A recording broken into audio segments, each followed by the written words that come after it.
Vocês não prestaram atenção em algo que a pastora Cíntia falou, porque senão você teria dado um brado. Você não entendeu, quer dizer, talvez só eu tenha entendido também, né? Mas você sabe por que você se move por princípio? Porque você não se move por mandamento. Você se move por princípio porque você entende as coisas que você faz. Então, quando ela recita, provai de Deus e vê que Ele é bom, você só sabe quando Ele é bom se você provou. Você só prova se você decide. Então, a gente não faz porque alguém manda, a gente não faz porque a Bíblia mandou. A gente faz pelo princípio, que é a caminhada com Cristo. E é ela que me edifica, é ela que me reconcilia, é ela que me coloca no propósito.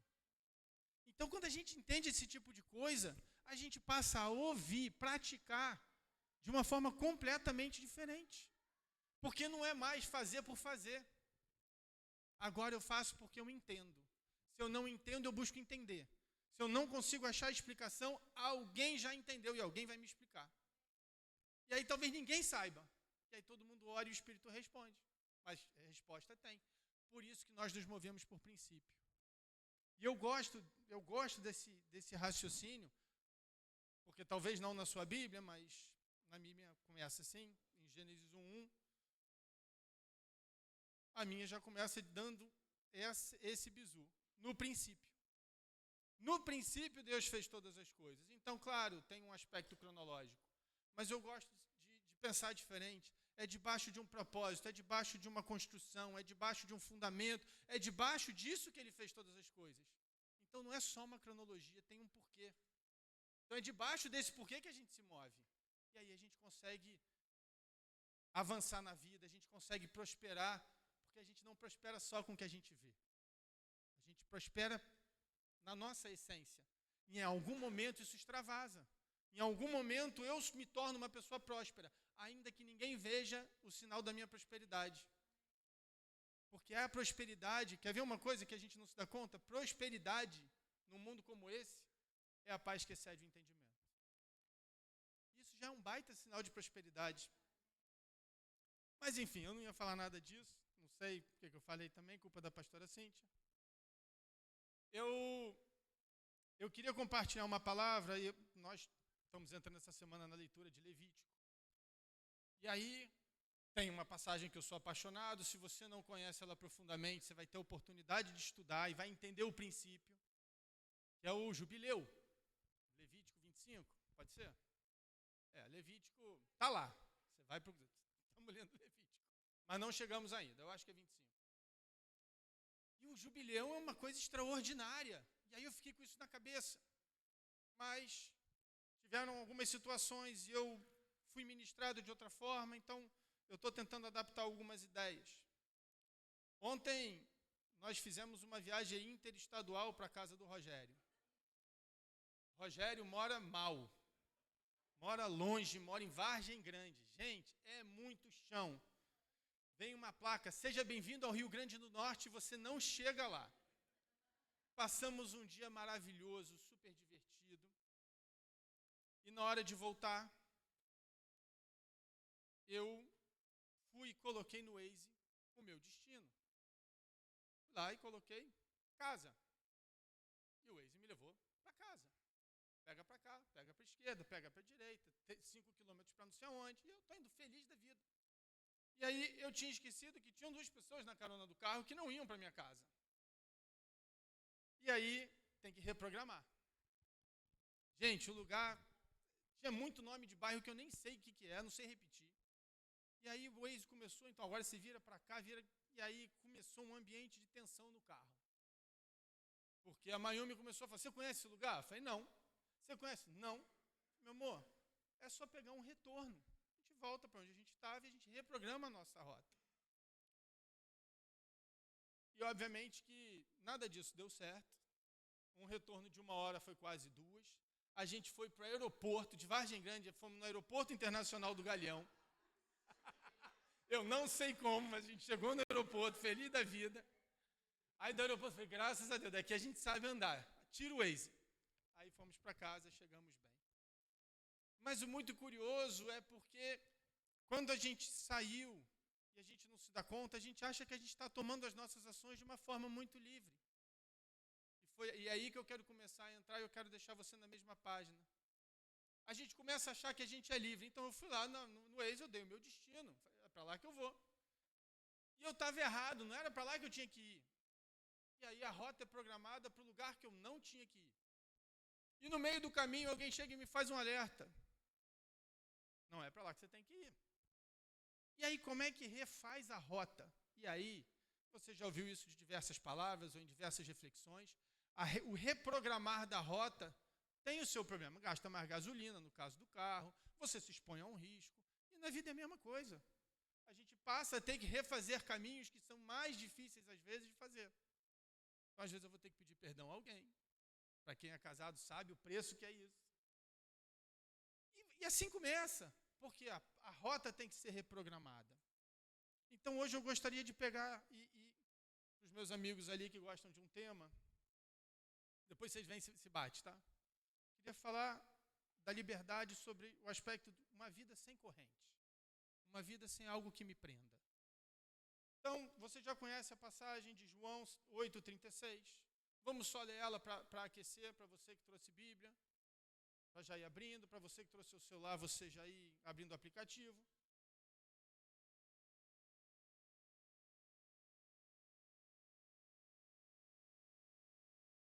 Enquanto você vai abrindo, se nós formos aqui conversar um a um, todos nós acharemos que somos livres. Não, acredito que não vai ter uma pessoa que vai chegar e falar assim, não, eu não sou. Todos nós aqui achamos que somos livres. É João 8,36. E por que a gente acha isso? Porque a gente conhece Cristo, a gente conhece o Senhor, a gente tem buscado caminhar com Ele. Mas às vezes não é só isso. Então, portanto, se o Filho vos libertar, vocês serão de fato livres. Está na NVI, outras versões dirão, vocês serão verdadeiramente livres. Então, primeiro, se o Filho vos libertar, Cristo então tem que te libertar. Se Ele te libertar, você vai ser livre. Espera aí, Felipe, mas como se Ele me libertar? É claro que Ele vai me libertar. Não temos a menor dúvida, estamos andando junto. A diferença é, para Ele te libertar, você antes tomou uma decisão de caminhar com Ele, de renunciar a tudo e a todos para andar com Ele. Então, antes dele decidir por você, você tem que decidir por Ele. E aí começamos as confusões. Hoje, todo mundo já sabe, porque eu já expus, eu sou pai de aborrecente. E eu anotei frases da minha filha. Pérolas da existência humana de uma adolescente em 2025. Eu sou quem eu quiser. Ou, na verdade, perdão, isso não é essa frase. Quando eu estava falando num contexto com umas amigas, pai, ela vai ser quem ela quiser. Ela vai fazer o que ela quiser. Deixa ela seguir o coração dela. E, no mesmo contexto, eu falei, minha filha, você nunca falou tanta coisa errada junto. E é engraçado, porque nós nos levamos por isso. Porque eu estava conversando com ela, e aí, depois disso, a gente sai da conversa com ela, eu converso com a minha esposa, e aí a gente vai refletindo. Se essa resposta que ela me deu fosse certa, nós não estaríamos no mundo onde as pessoas estão tão cansadas, tão ansiosas, tão perdidas, tão agressivas. Significa que ninguém pode ser quem quer. Eu vou explicar, eu estou falando a frase oposta. Não é faça o que quiser. Também não segue seu coração. Então eu parei e falei assim, vem cá, minha filha, vamos conversar. Quando você fala, deixa ela ser quem ela quiser. Não, minha filha, você agora é crente. Então você agora vai dizer para essa pessoa, seja quem Deus planejou para você ser. Segunda, faça aquilo que Deus espera que você faça. Essa é a frase certa. E a outra é, não, de todas as coisas, não siga o seu coração, porque o seu coração é enganoso, vai te levar para a morte. Aí ela está olhando para mim, eu acho que a cara de não faz o menor sentido. E aí eu comecei a conversar. Peraí. Imagina você chegar num armário e você pega uma roupa. Não eu, porque você não reparou, mas eu emagreci muito. Mas sabe quando você bota aquela roupa que fica assim colado e vai abrindo? Você bota e você quer botar, porque aquela roupa é bonita, mas não te cabe. Aí você vai passar o moço puxando, e puxa para baixo, e puxa para frente, não encaixa. Mas quando você bota a roupa certa, você se sente em paz. Né? Mulheres que usam às vezes short curto e fica e puxa e vai. É isso, porque está inadequado. Então nós precisamos ser assim quando esse tipo de sentimento ou quando esse tipo de provocação vem na nossa mente. Não, minha filha, não pode ser isso. Essa não pode ser uma verdade. E nós precisamos então combater isso que vem, que hoje foi chamado de autocuidado. Ontem a gente estava na casa do Rogério e quem passa mais do que 10 minutos com o Rogério acaba falando de saúde. E é ótimo porque ele é nutricionista, ele traz várias ideias e a gente estava conversando sobre isso e em um determinado momento ele falou algo e a gente estava conversando e eu guardei no meu coração. E não é sobre eu me cuidar. Me cuidar é bom. Cuidar da minha mente, cuidar do meu corpo, é joia. Só que o autocuidado é eu entregar o meu cuidado a quem? A mim. E o que você sabe de você? Nada. Então a gente volta ao discipulado, uma vida com propósito. Eu só consigo me entender quando eu entendo quem me criou e por que ele me criou. Então eu não posso acreditar no meu autocuidado. Eu preciso acreditar no cuidado de Deus sobre a minha vida. E isso muda a perspectiva. Então eu agora não fico caminhando com uma falsa impressão de liberdade. Eu agora sou livre, porque agora me movo do jeito que o meu Senhor planejou. E dentro da liberdade, do amor que Ele me deu, eu consigo fazer as coisas.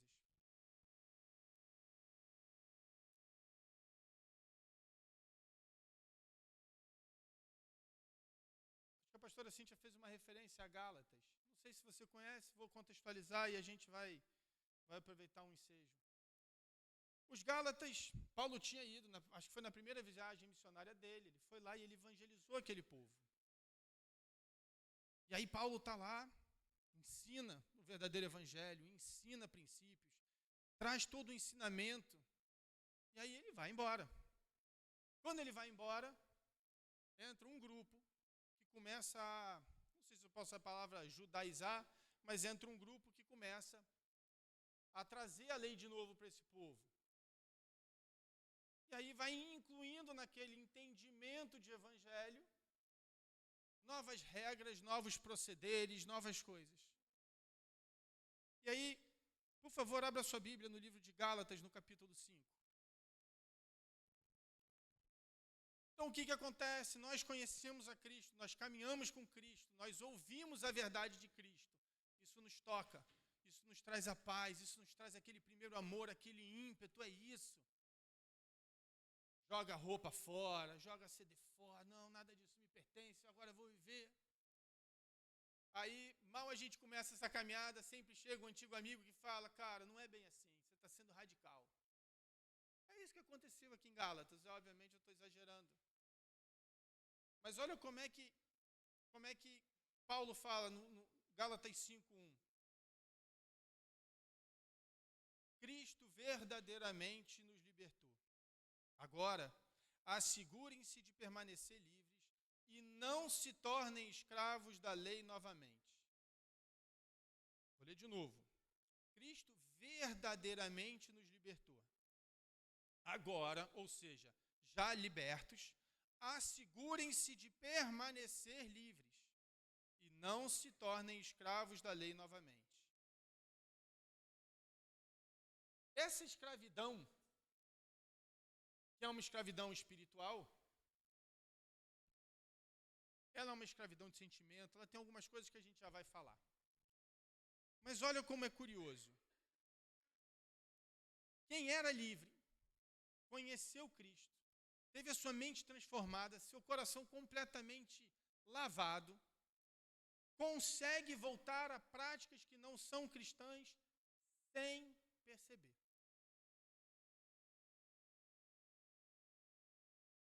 E eu acho que eu e você flertamos com isso todos os dias. Eu gosto de frases, né, de brincadeiras. Tem uma que eu ouvi essa semana que eu achei um barato. Não acorde o meu humor antes do café, porque me representa. Então eu conheço gente que acorda, não, eu não acordo se eu não fizer isso, se eu não tomar um café. Nós criamos nossas rotinas, pro bom ou pro ruim. Tem gente que acorda, no final de semana, gente, uma vez em Itaipava, a pastora Cíntia acordava cedo para ler Bíblia, no final de semana, eu falei assim, não faz o menor sentido. Tem tanto tempo do dia para ler, mas tem que acordar. Não vou acordar. Então, você quer me chamar para nunca me chama de manhã. Eu não funciono. Então eu admiro quem consegue controlar a sua alma nesse ponto, e a disciplina, é bênção. Mas tem coisas que não são e que roubam essa essência que nós temos de liberdade. Então os Gálatas tinham uma liberdade, conheceram, tiveram uma liberação de palavra, mas não foram percebendo esses desvios. E Paulo, então, tem que vir aqui, tem que exortar e falar para eles, olha, vocês se desviaram de uma essência de fé, vocês perderam talvez a convicção, vocês abriram mão de uma liberdade absoluta sobre a vida de vocês, para vocês voltarem a se escravizar por rotinas e por mandamentos e não mais por princípio, a gente volta ao início. Então você acaba anulando a suficiência da cruz. Porque a partir do momento em que eu adoto as práticas da lei, eu esqueci a cruz. E aí, outra coisa para você guardar, a lei nunca prometeu salvação. O que prometeu a salvação foi a cruz. Então, quando a gente discute, não, Deus não veio para revogar a lei, não, mas a lei ela tratava de uma orientação geral, de fundamentos que levariam a esses princípios ao entendimento. Mas a salvação é com cruz, a salvação não é com mandamento, com lei. Então, aquele povo abre mão de uma salvação, aquele grupo de pessoas, para um cabresto. E é isso que acaba acontecendo, sem a gente perceber. Porque as pequenas coisas vão acontecendo à nossa volta. Uma jovem, estava conversando essa semana, e uma jovem estava falando que ela anda na rua com fone de ouvido sem ouvir música. Como é que é? Nem entendi direito. Não, bota o fone, porque todo mundo anda de fone. Então eu não vou ser a única maluca a não andar de fone. Eu falei, não, porque é normal você botar fone e não ouvir nada também. Maluco é quem bota o fone ouvindo, né? Você. E aí é engraçado. A gente está rindo disso, mas é uma jovem, 14 anos, 15 anos. Normal é botar um fone sem nada. E aí você fala, por que você está fazendo isso? Porque todo mundo anda de fone. Aí eu falei, mas eu estou ficando inadequado para esse mundo. Eu estou achando estranho. Mas isso acontece comigo e com você. De outra forma. A gente vai tentando dar o nosso jeito. A gente não vai fazendo mais do que a gente tem que fazer. Ontem eu almocei com o pastor Café, um tempo precioso, e quando o crente se junta, a gente acaba falando de igreja, de Deus, e aí a gente foi para falar de trabalho, sei lá, ficamos 3 horas juntos, acho que a gente falou 40 minutos de trabalho, 2 horas e 20 de caminhada, e de tanta coisa boa. E uma hora ele falou um negócio que me acertou no coração, ele falou, a gente esqueceu para que é o propósito da igreja. O propósito da igreja é ajudar na reconciliação dos perdidos, é resgatar quem não está aqui, quem está perdido no mundo. A gente esqueceu, como igreja, dessa essência. Nós, individualmente, há quanto tempo você não ganhou alguém para Cristo? Será que então eu sou liberto para pregar? Porque essa é uma reflexão. Não, porque eu estou no meu trabalho eu não posso falar de Cristo. Não, eu não posso fazer isso. Não, cada coisa... Então, nós estamos pegando, igual os Gálatas, a gente está criando... Não, no trabalho eu não posso. Vai, almoça com a pessoa, toma um café, convida no final de semana, faz alguma coisa. Mas a gente perde essa essência. Então, será que nós somos livres para ser aquilo que Deus planejou?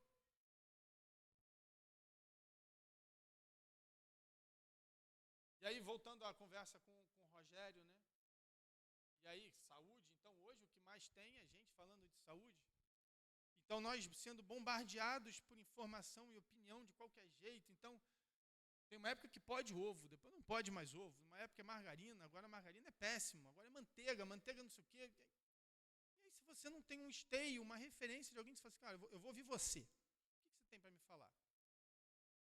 A gente, muitos aqui, e eu não estou falando que a gente não tem que ouvir boas palavras e bons pregadores, não é isso. Mas será que você só ouve coisa boa a respeito do nosso Senhor? Será que você lê Bíblia ou você lê o livro que fala da Bíblia? Porque é diferente. Quando eu leio o livro que fala da Bíblia, eu não estou lendo Bíblia, eu estou lendo algo que foi interpretado. Mas é um teólogo. Tudo bem, mas não é a Bíblia. O maior teólogo escreveu outro livro. Você está lendo o livro do discípulo do teólogo, que já mudou. Então, qual foi um grande achado? Quer ver um exemplo? Qual foi um grande achado? 50 anos atrás, acharam vários escritos de livros, arqueologia fazendo vários trabalhos. E por que é importante a gente achar os manuscritos daquela época, de 1.500, 2.000 anos atrás? Não está tudo escrito? Tá, mas traz veracidade, confiabilidade para o que está aqui. Porque um escrevia, aí eu entregava para o Saulo, que fazia a cópia, que entregava para o pastor Sérgio, que fazia a cópia dele, e você vai passando. Mas quem disse que alguém não mudou uma palavra? Aí vai mudando. Então, isso é importante para nós, porque mostra que o nosso Deus, ele sempre existiu, ele é eterno, ele é infinito. Então, ele determinou, ele fez, ele escreveu, e a coisa vem evoluindo e se cumprindo. Então, eu posso crer, porque isso aqui está feito há milhares de anos atrás. Então, esse é o meu esteio. Mas, às vezes, eu não sou livre para ler isso aqui. Porque eu sou refém do meu sono, eu sou refém da minha distração, eu sou refém do meu tempo, eu sou refém da minha vontade, eu sou refém da letra da Bíblia, eu sou qualquer coisa vira. E aí eu não faço aquilo que eu tenho que fazer. Eu tenho um arquivo chamado anotações. Então, onde eu vejo uma frase maneira, quando eu uso um pedaço de uma pregação, eu vou lá e coloco. Às vezes eu não boto crédito da pessoa. Eu me arrependi já, porque eu já falei coisas que parecem que são minhas e não são minhas. Então, dessa vez eu prestei atenção. Tem uma frase que eu gosto do John Stott, mas eu não sei qual é o livro. A escravidão mais severa não é a política e nem a econômica, mas a escravidão interior do nosso pecado e da nossa culpa. A escravidão mais severa é a interior ao pecado e à nossa culpa. Carregamos coisas por crenças e por valores que nos impedem de ser livres. E são sentimentais, às vezes são reais, mas ela não permite que a gente veja como Deus é bom, porque a gente não desfruta de Deus. E são vínculos, às vezes, que são tão enraizados e fortes e afetivos, que aprisionam a gente para que a gente não avance para o próximo passo. Eu vou dar alguns exemplos. É até engraçado, né? Não é daqui, então posso falar. Uma vez a gente esteve num retiro. E num retiro, uma senhora, mãe de 2 filhos, ela tinha um vínculo afetivo. Eu não sei qual que é, um animal de pelúcia, acho que era um burrinho. Eu não sei que bicho que era. Dormia, 40 anos com o burrinho, todo abraçado. Pensa num bicho chechelento. Era aquele lá, tudo acabado, sujo. E aí a gente começou a ver que aquilo ali era a prisão dela, ela não conseguia dormir, ela estava aprisionada por um sentimento, e aquilo atrapalhava o casamento, porque aquilo irritava o marido, que não sei o quê. Os filhos iam para a cama, bebezinho, pegavam o burrinho para sair, eu dormia na cama dela, pegava o burrinho para ir para a cama dele. Não, devolve o burrinho. E ela foi começando a ser refém daquele negócio por um sentimento. E foi tendo problema no casamento, problema com o filho, foi ficando estranho, e foi ficando tudo estranho na vida dela. E aí, num determinado momento, ela abre aquele sentimento que ela tem, então ela era aprisionada por um sentimento de alma, por uma crença, por algo que ela criou. E eu me lembro claramente que uma hora ela se deu conta. Ela falou, pois é. Mesmo quando eu estava tendo um tempo de intimidade com meu marido, eu olhava para o burrinho e aquilo me remetia à minha infância. E ela voltava, e ela ficava aprisionada naquele negócio, aquilo atrapalhava a vida conjugal, atrapalhava, até o momento em que ela entendeu. Então, nossos sentimentos nos aprisionam em lugares que são perigosos. E aí só Jesus oferece essa liberdade. Porque não é mais sobre alguém que não está mais entre nós. Um pai ou uma mãe, ainda que a gente tenha muito carinho por essa pessoa. Não é mais sobre ela. Não é mais sobre um decreto que alguém liberou sobre a nossa vida, dizendo que a gente não pode, que a gente não vai conseguir, não. Nós podemos e iremos atrás de todas as coisas que nos são lícitas. Então, quando Cristo morre naquela cruz, e a gente não pode esquecer que a cruz é uma separação entre aquilo que eu tinha que fazer para caminhar com Deus. Eu tenho a cruz e eu tenho o evangelho. Então agora eu entendo o meu movimento. Então agora eu não sou livre porque eu acho que eu sou livre. Não, agora eu creio no princípio. Eu creio na cruz do Calvário. Eu creio na minha entrega. Eu creio naquilo que eu faço. Eu busco fazer aquilo que agrada o coração de Deus. Então eu consigo perceber a vontade dEle e a poderosa mão dEle se estendendo. E aí eu vivo uma verdadeira liberdade. Então eu consigo chegar e eu consigo tranquilamente entrar em qualquer lugar e fazer todas as coisas. Todos conhecem aqui o pastor Cláudio Duarte. Tem já bastante tempo, acho que num programa de auditório, o pastor Cláudio Duarte está sentado com a Tami, ou a filha da Gretchen, acho que é Tami. E aí eu não sei exatamente qual foi o contexto, mas existe um momento onde o pastor Cláudio Duarte está chorando. E ele vira e fala assim, se você me perguntar se eu concordo com as suas escolhas, não, eu não concordo. Mas o que me impede de sentar com você e tomar um café? O que te impede de você ir lá visitar a minha igreja? O que te impede da gente se relacionar? E para muitos de nós, o que impede a gente é liberdade. Então a gente não consegue alcançar quem está perdido porque a gente não é livre para libertar. A gente é cheio de enganos. Aí eu volto àquilo que eu falava quando eu falei do primeiro salmo lá. A gente passa muito tempo repreendendo e criando artifícios, ao invés da gente estar declarando a palavra, ao invés da gente proclamar o que Cristo já falou. Então, quando eu proclamo, eu tomo posse, eu exerço isso. Vocês estão muito sérios. Essa semana, a gente, para te mostrar como a gente é cativo com algumas coisas. Essa semana eu tive com uma pessoa que professa uma fé diferente. Aquela fé que faz trabalho. E aí, quer uma bala? Mas não pegou uma house. Não, era fácil. Deus quis me levar num outro lugar. Não pegou assim a house e deu. Veio assim, pegou e tirou um saco de bala. Falei, você Cosme Damião, rapaz, com certeza. Na hora, eu falei, não quero. Na hora, você me veio, não quero. Não, peraí. Não, eu quero. Deixa eu ver que bala que tem. Eu peguei uma bala. Mas por algum segundo, me veio esse negócio. Não pega bala, não pode bala, porque o cara faz trabalho. Consagrou. Eu falei, meu Deus. Eu estou um tempão pregando para esse cara. Aí eu chego numa hora dessa e minha cara deve ter dito alguma coisa, né? Não foi só um não. Aí eu falei, não, dá uma bala aqui. Eu falei, isso tá amarrado. Não, mentira. Mas quando eu pego e naquela hora o Espírito fala. Não há condenação sobre você, você está em mim. Então não há legalidade para te tocar. Então eu simplesmente tive paz. Eu peguei, abri, comi a bala feliz da vida. Continuou uma conversa. Mas por um segundo eu me peguei debaixo de uma religiosidade, debaixo de alguma coisa. Não pode tocar, não mexe, não faz. Não, cara. Eu posso ir nessa lama aqui, vem cá, deixa eu te puxar. Porque eu sou livre para isso. E aí eu começo a me dar conta que às vezes a gente não consegue mais ser os crentes que nós já fomos um dia. Nós não somos mais livres como a gente já foi um dia. Abra, por favor, sua Bíblia no livro de João, no capítulo 8. Enquanto você está abrindo, Jesus está ensinando no templo. E vários judeus começam a acreditar nele.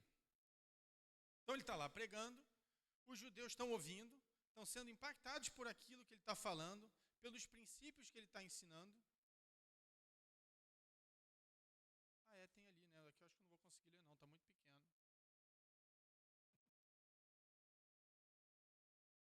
João 8:31, por favor. E aí vamos pegando a parte final. Jesus estava aqui ensinando para eles sobre essa liberdade.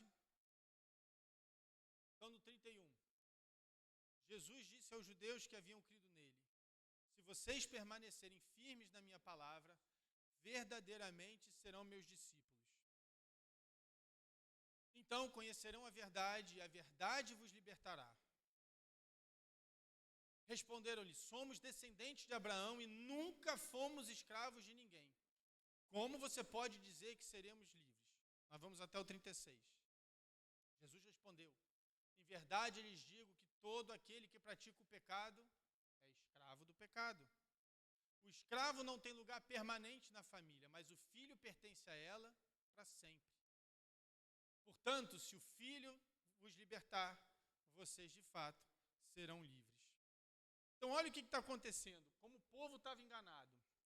Você vê, os judeus estão falando, no 33, nunca fomos escravos de ninguém.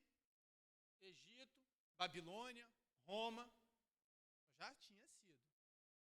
Mas aqui, não, nunca fomos escravos, esquecemos da escravidão. Não sei do que você está falando. E aí a gente começa a ver o engano que essas pessoas estavam. Tanto por um argumento talvez natural que não foi dito, mas o espiritual não estavam entendendo. Então Jesus oferece uma liberdade que não é política, que não é econômica, que não é qualquer coisa. Ainda que o jubileu fosse algo importante, a gente vai ver. Mas é uma ampliação de visão e de entendimento sobre o poder das nossas escolhas. E aí ele diz: se você pecou, você é escravo do pecado que você praticou. Romanos 6 também fala isso. Nossos pecados nos governam. E aí, volta àquela uma das primeiras frases. Se eu perguntar aqui, alguém aqui não é livre? Talvez nenhum de nós vai dizer, não, eu não sou livre não, eu estou com problema. Aí eu vou te lembrar de outra coisa, aquele que disser que não pecou, já está mentindo. Então sim, você é refém de alguma coisa, eu sinto te informar isso. Eu sou refém de alguma coisa. O quê? Não faço a menor ideia. Cada um com o seu. Eu sei das minhas dificuldades. Então, está na hora da gente começar a descobrir o que está aprisionando a gente de avançar. Está na hora da gente começar a descobrir o que está me prendendo e qual é a corrente que não está me deixando avançar. O quê? O que me faz parar? Porque todos nós paramos. Ninguém tem uma caminhada constante com Cristo que vai a 100 por hora. Se converteu e vai sempre. Vai ter um mês que não tem dinheiro para o boleto. Vai ter um mês que no trabalho está com problema. Vai ter um mês do casamento. Sempre tem. E aí, nessa hora, a gente volta à questão do esteio. Aonde eu estou depositando a minha fé. Aonde eu estou indo atrás. E às vezes eu não sou livre para buscar a resposta. E eu já vou talvez entrar um pouco na reta final. Porque eu não podia falar isso tudo. E aí agora gastar um tempo para falar e não falar da Babilônia. Eu não estou falando da Babilônia, povo, império. Eu estou falando do conceito Babilônia que a Bíblia nos ensina. A Babilônia é o conceito mais, talvez um dos mais promíscuos que a Bíblia fala, ou nos traz. A estrutura, o pensamento. Então, na Babilônia, independentemente do período, a Babilônia era politeísta, então eram vários deuses, mas tinha um que era o deus que eu acho que eles gostavam mais, pelo menos nas minhas pesquisas sempre foi. É um deus, tem até um nome bonitinho, chamado Marduk. Marduk fazia uma troca. Assim, você faz os rituais, você se santifica, você faz isso, dá dinheiro, faz declaração pública, faz culto público, faz tudo aqui.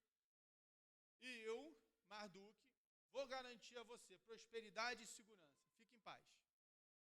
Então as pessoas, o Império da Babilônia, era um império dependente do movimento e de todas as oferendas e do sustento que era dado a Marduk. E Apocalipse 17 e 18, e a gente não precisa... A gente tem tempo? Se você puder puder, abre sua Bíblia em Apocalipse 17. Deixa eu te falar quem é a Babilônia. Eu te falar, não. Vamos ver a descrição de Deus sobre a Babilônia.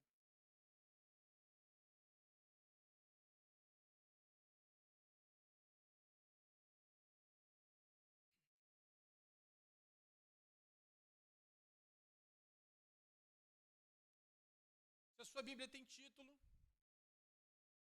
Apocalipse 17 chama assim, a grande prostituta. Babilônia era a grande prostituta. Então, começa aqui, no primeiro versículo do capítulo 17. Um dos 7 anjos que tinham as 7 taças veio e falou comigo, dizendo, venha, vou lhe mostrar o julgamento da grande prostituta que está sentada sobre muitas águas. Os reis da terra se prostituíram com ela, e os que habitam na terra se embriagaram com o vinho da sua prostituição. Vamos lá, vinho, tira o sentido. A prostituição é uma das amarras mais fortes na vida de qualquer pessoa. A pessoa se torna escravo da prostituição, ou da promiscuidade. Quando você pula para o versículo 5, por favor, 17:5.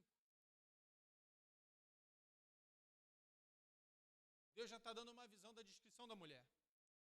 Na sua testa estava escrito um nome, um mistério. Babilônia, a grande, a mãe das prostitutas e das abominações da terra. Essa é a descrição da Babilônia.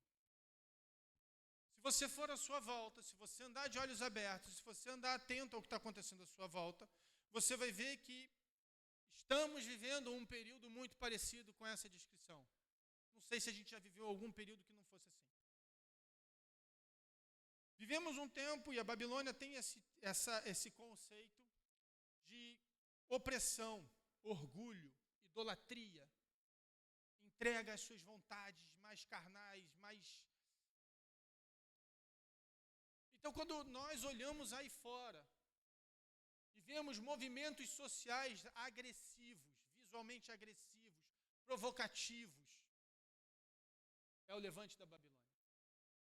Quando vemos um mundo que está caminhando para uma direção da sua autoconsciência, no sentido mais pejorativo que eu usei, estamos falando da Babilônia. Quando a gente está dando vazão ao nosso instinto mais primitivo, que combate a verdade de Deus, estamos sofrendo uma influência. E talvez a gente não consiga perceber que é uma influência.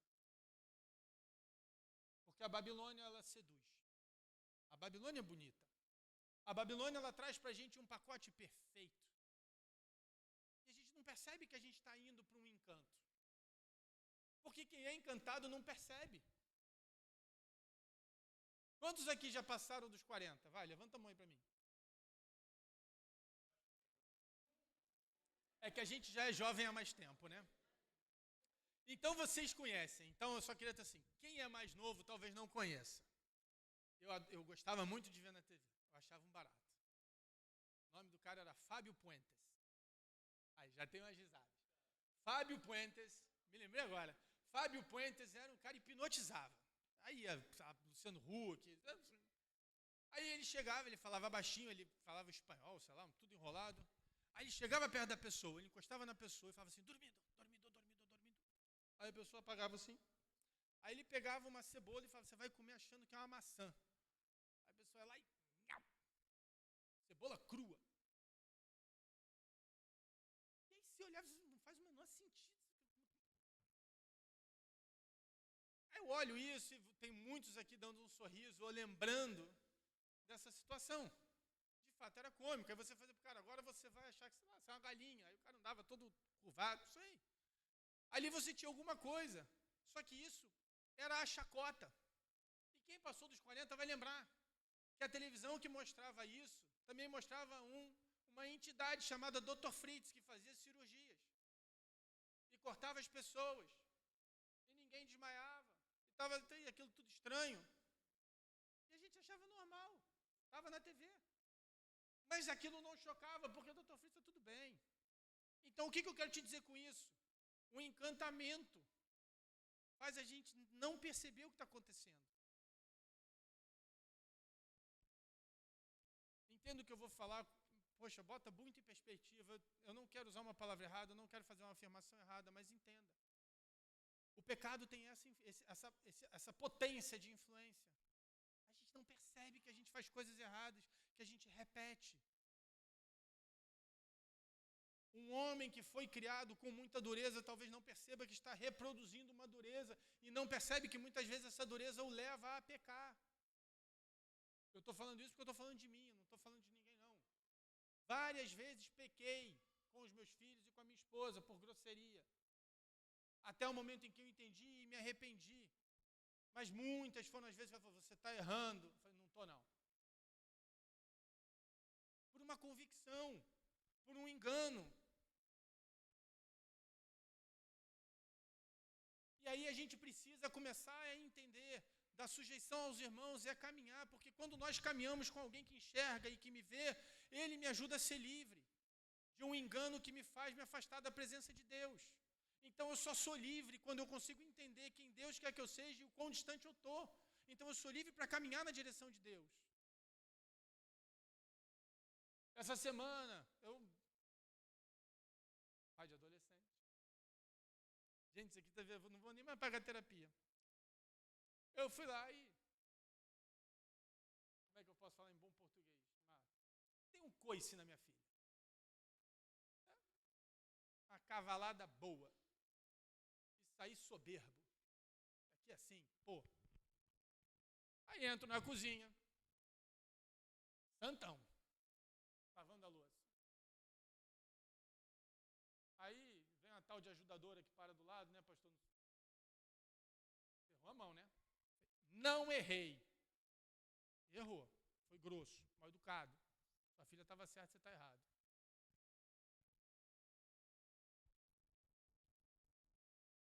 Aí saio, vou pro quarto. Sei lá o que eu fui fazer.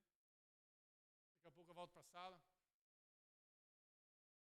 Aí eu, Carolina, vacilei contigo. E aí eu falei meio assim, tentando brincar com ela para atrair atenção. Eu falei, não, não é assim que se faz, não. Filha, vem cá, deixa eu olhar no teu olho. Errei com você. E sabe que isso é libertador. Porque eu não estou só ensinando para ela quem eu sou, estou ensinando para ela com quem ela deve andar na vida dela. E aí eu estou aprisionando ela a sentimentos que eu estou alimentando nela, e eu posso ser a causa da prisão de alguém. Então, quando eu vou lá e eu peço perdão a ela, quando eu vou lá e dou um exemplo a ela, eu estou libertando ela. Então, minha filha, você é a coroa da criação, você é a filha mais amada do nosso Senhor. É nisso. Não busque alguém que não saiba reconhecer seus erros, reconheça os seus. E isso é liberdade para libertar. Então não é sobre nós sermos perfeitos e completamente livres, é sobre nós sermos conscientes da nossa limitação, buscando ser livres o tempo todo. Por isso que a gente precisa dessa consciência. Então por que a gente gosta de mandamento? Porque é fácil obedecer. Ó, Deus falou, não come. Então não como. Então obedecer é fácil. Obedecer é mole, mas entender e praticar princípio é difícil.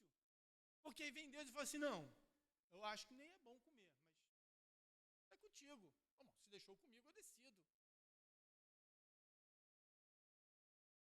Aí fica ruim.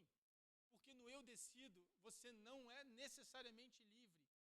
Então, por isso que nós caminhamos em comunidade, em corpo, exortando uns aos outros, sujeitando uns aos outros, trocando, conversando, buscando, estando em reunião de oração, estando em discipulado. É por isso que nós buscamos, porque é através dessa busca que a verdadeira liberdade vem.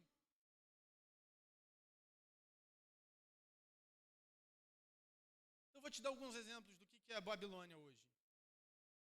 É um culto à autoimagem.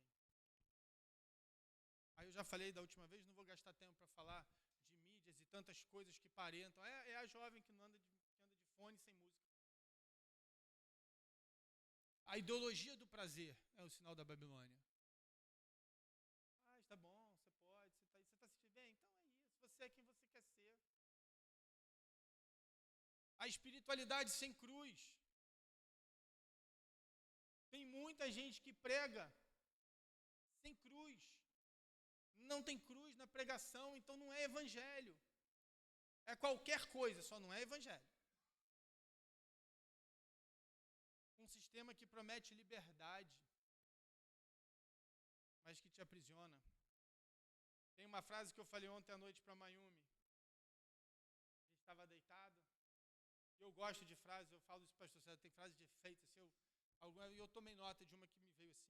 A Babilônia te engana e te prende com prazer, mas Cristo te liberta com amor. Se você não entender a diferença entre prazer e amor, se você não entende, eu vou te mostrar. O prazer é algo imediato, instantâneo, satisfatório, e quando acaba, não tem mais prazer. O amor não. O amor é a busca por algo mais amplo, mais completo e duradouro. Então, o que a Babilônia te oferece é imediato. O que Cristo te oferece é uma caminhada. Por isso é em amor, e não é fácil caminhar em amor. Nossos pastores dão aula de casamento. Gente, casamento é mais que a caminhada, nem sei o que é. Ou prova. Por quê? Porque vem, bate vento, sacode, vai e volta, aí vem filho, aí muda a dinâmica, aí vem talvez um segundo filho, muda a dinâmica, aí a gente vai ficando mais velho, muda a dinâmica, aí os filhos saem de casa, muda a dinâmica, é toda hora um vento novo. Misericórdia. Quando a gente acha que aprende, muda tudo. Não, peraí. Então, o convite de Cristo é esse, é uma caminhada, é uma jornada. Tem prazer no meio do caminho? Claro que tem.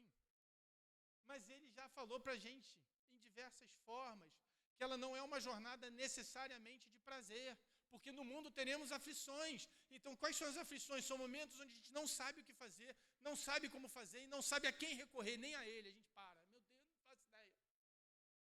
Então, vai ter. Só que a partir do momento em que alguém vem com uma solução rápida, prática, e que não é das piores, aí eu preciso avaliar. Será que eu não estou sendo de novo aprisionado por um espírito da Babilônia, por um sentimento meu, por algo dentro de mim que me volta de novo a me tornar cativo a alguma coisa?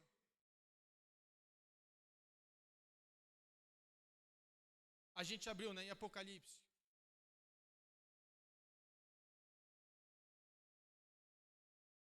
Por gentileza, Apocalipse 18. Eu quero te mostrar o fim da Babilônia.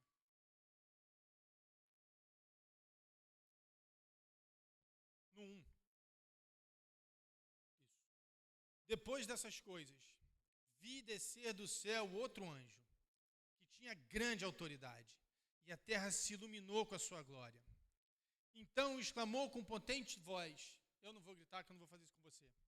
Caiu a grande Babilônia. Ela se tornou morada de demônios, refúgio de toda espécie de espírito imundo e esconderijo de todo tipo de ave imunda e detestável. Pois todas as nações beberam do vinho do furor da sua prostituição. Com ela se prostituíram os reis da terra, também os mercadores da terra se enriqueceram à custa da sua luxúria. 4. Ouvi outra voz do céu dizendo: saiam dela, povo meu, para que vocês não sejam cúmplices em seus pecados e para que os seus flagelos não caiam sobre vocês, porque os pecados dela se acumularam até o céu. Deus se lembrou das injustiças que ela praticou. É que a gente não lembra, né? Mas acho que foi o profeta Jeremias que já tinha profetizado a queda da Babilônia. Então, olha só. Talvez você não tenha entendido algumas coisas. No primeiro versículo, vi descer do céu outro anjo, que tinha uma grande autoridade. O que se iluminou? A terra. Ou seja, é pequeno? Não é pequeno. Então, olha o que está acontecendo. Uma grande autoridade, uma posição grande. Teve a terra iluminada pelo seu resplendor. Caiu a Babilônia. E aí Deus exorta, porque, enfim, Babilônia foi destronada. Eu não estou dando contexto, eu estou só pegando aqui, tá? Estou sendo bem micro, estou fugindo da teologia, digamos assim. Estou só pegando aqui por exemplo. Babilônia está destronada. Aí vem o aviso. Então, povo meu. Ele não falou povo perdido. O anjo não falou, ei, você que está aí na praia, desatento, no Maracanã. Não, não. Ele chegou, saiam dela, povo meu. A exortação não foi para quem não conhece Cristo, é para quem conhece. É para quem acha que é livre e não é. Então, você que está amarrado na Babilônia, sai fora. Porque se você não sair de fora, para que vocês não sejam cúmplices, ou seja, pratiquem juntos em seus pecados e para que os seus flagelos não caiam sobre vocês. Uma maldição. Porque os pecados dela se acumularam até o céu. Então a cumplicidade que a gente tem é com algo que causa esse nível de barbaridade. Poxa, que isso, saí tão feliz, estava mó sol maneiro hoje. Continua. O sol da justiça continua ali fora. Você vai sair, você vai ver o mesmo sol, está tudo certo. Mas a gente não pode falar, e aí foi onde eu entrei, estava vendo o jubileu, o cancelamento das dívidas, o cancelamento da escravidão. Mas como é que a gente desfruta do conceito, do princípio do jubileu, se a gente continua amarrado a espíritos e a pecados e a intenções que vêm na nossa mente, que nos aprisionam?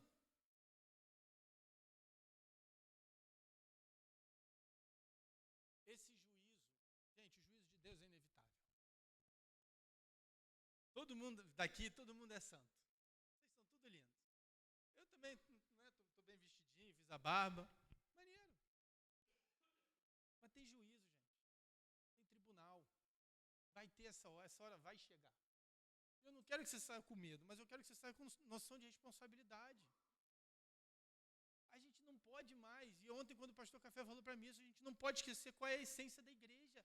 A igreja ela não é feita para si mesma, a igreja é feita para resgatar e reconciliar os perdidos. Eu falei, esqueci disso há uns 20 anos atrás. E eu saí de lá chateado comigo. Achou que ia falar com ele, né? Não, comigo. Eu perdi o conceito. Pois é, eu fico evangelizando, 6 meses evangelizando uma pessoa. Aqui, deixa eu só te falar um negócio, você vai para o inferno. Vamos almoçar, mas você vai para o inferno. Não, vamos comer um docinho. Você está comendo doce, mas indo para o inferno.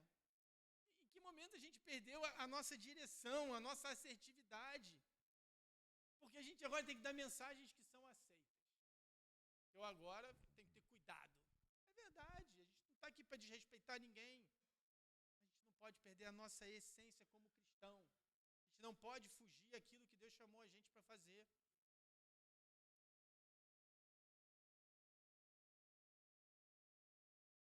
A Babilônia promete prazer, mas ela te entrega vazio. A Babilônia te promete uma autonomia, mas o que ela te entrega é uma prisão que você não percebe. O que a Babilônia promete é um prazer sem limite. E o que ela te entrega é trauma e decepção. É isso. E a gente tem que andar alerta. O meu pequeno tem andado com medo.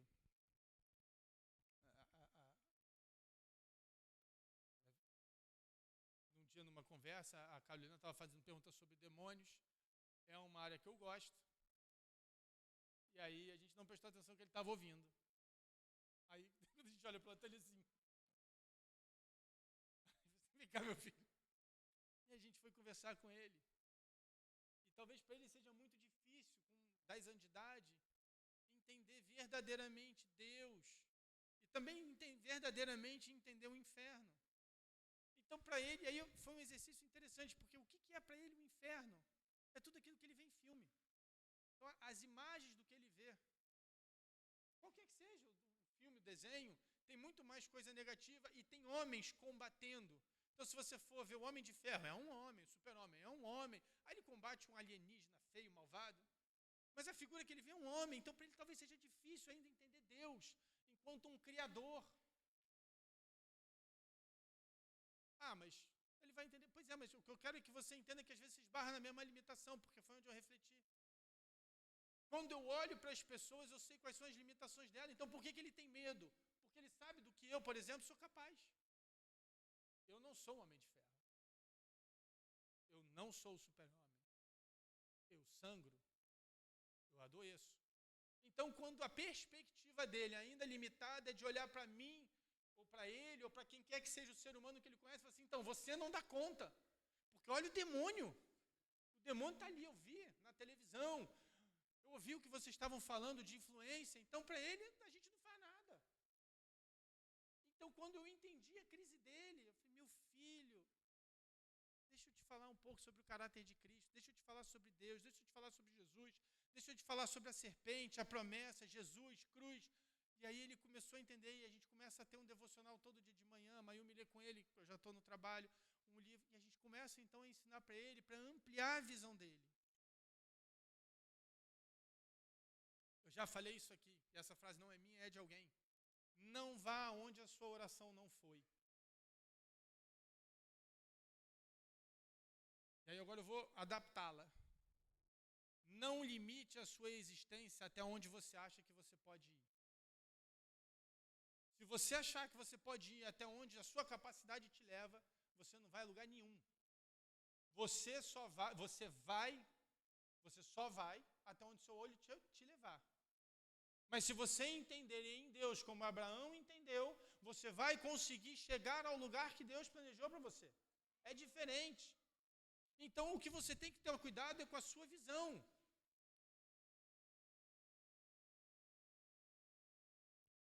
Um pássaro. Você acha que uma aranha, não sei como é que faz uma aranha, aranha é livre? Não, ela não pode ir para onde ela quiser?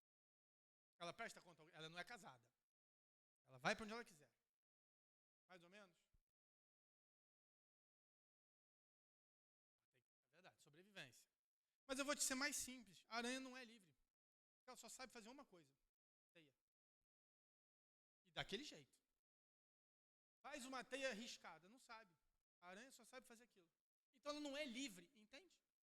Um pássaro não pode ser livre porque no verão vai migrar, eu não sei. Vai migrar, vai fazer isso, vai fazer aquilo. Então ele não é livre, ele é preso a algo. Um pássaro está dentro da gaiola. Aí ele passa a vida. Aí tem lá o alpiste, você sabe qual que é a comida do pássaro. Aí ele come o alpiste. Aí ele fica ali, ele anda. Aí você abre a gaiola e diz assim, vou libertar, eu sou uma pessoa legal. Comprei ele na feira, vou libertar. Não vai, ele não vai ser livre nunca mais. Porque a asa atrofiou, ele não sabe mais caçar, ele não sabe o que comer, ele não vai achar mais a caixinha onde tem o alpiste, acabou, está preso. Então essa é a liberdade que Cristo propõe. É você trocar a sua visão para ter a visão dele. É você conseguir enxergar o plano dele a partir dele e com você dentro dele. Aí você começa a ter sonho. Aí você começa a ser livre. Aí você começa a fluir.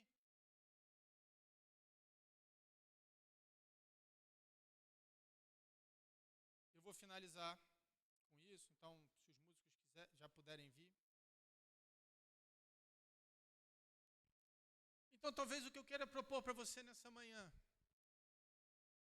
já que estamos nesse momento de entender a liberdade, certamente alguma coisa já te passou pela cabeça nesse tempo. Você pode escolher as prisões douradas e bonitas da Babilônia, ou a liberdade da prisão, como Paulo teve. Difícil, né? Difícil imaginar que um homem como Paulo passa a vida lá feliz, porque era livre.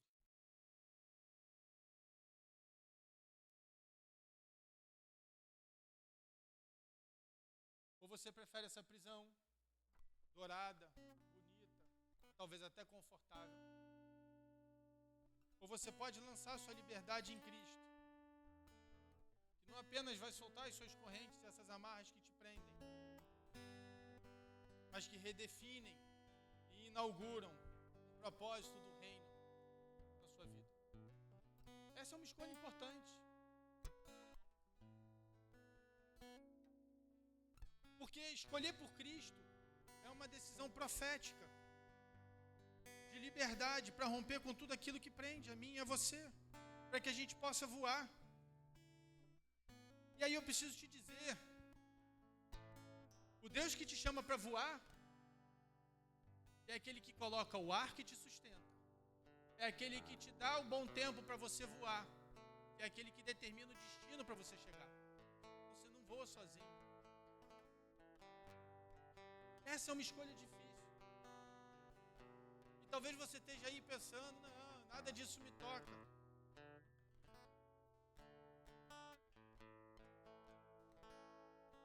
Talvez eu tenha dito coisas duras sobre a Babilônia. Talvez você não tenha se identificado com isso. Mas uma coisa eu tenho certeza. Cada um de nós ainda tem prisões, ainda tem correntes e amarras que não nos deixam ser livres. Eu ainda luto com a minha. Acabei de falar. Meu sistema de crenças e de grosseria com a minha filha, isso me aprisiona. Já fez com que eu perdesse tempos maravilhosos de convívio com os meus filhos. Só um exemplo simples. Talvez tenham outros. Talvez tenham outros que eu não posso compartilhar em público. Não compartilhar em público, não me expor dessa forma. Mas o que a gente tem que pensar é o que nos afastou da essência verdadeira de ser igreja. Por que nós não somos livres para libertar? Por que nós não somos livres para fluir? Por que nós não somos livres para sermos a verdadeira imagem e semelhança de Cristo? Por que nós não somos livres? O que nos impede? O que te impede de ser a melhor versão que Deus fez a seu respeito?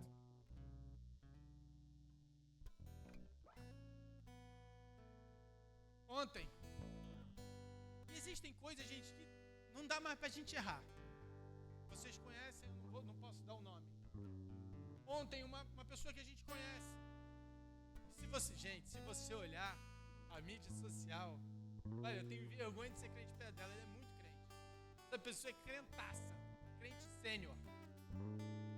Aí, eu tô falando rindo, parece até que eu tô orgulhoso, não é isso não. Aí ela posta um vídeo, um evento social, cantando funk. Eu não posso cantar música que essa pessoa vai se identificar. Já se identificou, né? E danço funk, tá tudo bem. Como tá tudo bem? Como? Explica. Porque não é um funk dancinho. Não, gente, tinha letra. Tinha letra. E aí, em que momento essa pessoa não está vendo o ato que ela está cometendo? Então, em que momento uma pessoa que entregou sua vida para Cristo e caminha com Cristo ainda se entrega na prostituição, ainda se entrega para o cigarro, ainda se entrega para a vaidade, ainda é refém de alguma coisa de alma, ainda tem o hábito da mentira, ainda fica cobiçando? Gente, não dá mais. Não dá mais. Se você tem algo assim, você não é livre. Não se engane. Você está se enganando, você está sendo simpatizante com o Evangelho, mas você não é crente. Então deixa eu te falar um negócio. É para você que Deus escreveu aquela passagem, Apocalipse 8, abandone, povo meu, essa prática, não fique amarrado com a Babilônia. Não dá mais, não é mais tempo disso. Eu tenho certeza que gente aflita com a sua condição é aquela pessoa que fica pesquisando os sinais do Apocalipse, da volta de Cristo. Está fazendo a contagem regressiva não pela volta, para saber quanto tempo ainda tem para pecar. Está na hora da gente ser honesto. Senão a gente não é livre. Eu não sou melhor que você, os pastores não são melhores que você, ninguém é melhor que ninguém aqui, é todo mundo igual. Mas é por isso que a gente pode olhar um na cara do outro e falar, então, eu sei que você tem mazela, porque eu também tenho. Eu não posso ser livre se alguém não olha para mim e fala, então deixa eu te ajudar, deixa eu te tirar da lama, deixa eu olhar para você, eu já passei por isso. Mas nós não somos mais um corpo, nós somos pessoas independentes e que buscam em fontes erradas uma solução para um problema. A gente não vai na Bíblia para ler, a gente não ora, a gente não jejua, a gente não pratica, a gente não faz nada, mas a gente acha que a gente é livre. Não, desculpa, não é. Eu não sou. Então está na hora da gente amadurecer. Porque a verdadeira liberdade pressupõe amadurecimento e consciência. Até para não falar mentira. Sou livre. Não sou. Estou em busca da minha liberdade. Luto pela minha liberdade todos os dias. Gente, ontem o Rogério, ele não percebeu, ele falou um negócio. Eu virei e saí de perto dele, ele falou, estou casado há 40 e... há muito tempo. Aí ele uma hora fala, ele falou, meu irmão, o vento já bateu, o divórcio bateu a porta. Você olha para esse casal, você não diz isso. Me perdoe, eu não estou querendo te expor não, mas você olha para o Rogério, gente, o Rogério é uma educação pura no jeito de falar. Você não imagina esse cara sendo grosso, deve ter sido. Gatinha super brincalhão, deve ter sido, você não imagina, mas foi. Senão o divórcio não batia a porta. Então tem uma renúncia, tem um arrependimento e tem uma liberdade de falar, ó, errei com você, vamos de novo. Agora, você é livre para reconhecer isso diante do Senhor? Verdadeiramente olhar e falar assim, Senhor, é isso mesmo, eu estou mentindo há não sei quanto tempo. Porque se você faz o que você faz no oculto, não é só carne não, é falta de fé. Falta de fé. Como assim falta de fé? Se você tivesse Jesus do seu lado, você puxava aquele cigarro para fumar? Ou faria qualquer coisa que você faz? Não faria. Então é porque você não acredita que ele está do teu lado. Então você precisa de fé. Se ele estiver do teu lado, você não ia fazer o que você faz. Você não ia falar o que você fala. É isso que a gente precisa. A gente precisa ser livre de tudo aquilo que tem prendido a gente. Então essas correntes que a gente olha e a gente não percebe, elas são finas, mas elas são resistentes. Elas precisam ser quebradas, rompidas. E quem tem que fazer isso é você. Porque os demônios que você alimenta, só você tem autoridade para repreender. Então repreenda. Então se você entendeu o objetivo dessa mensagem e o que o Espírito quer colocar no seu coração, fique de pé, por favor.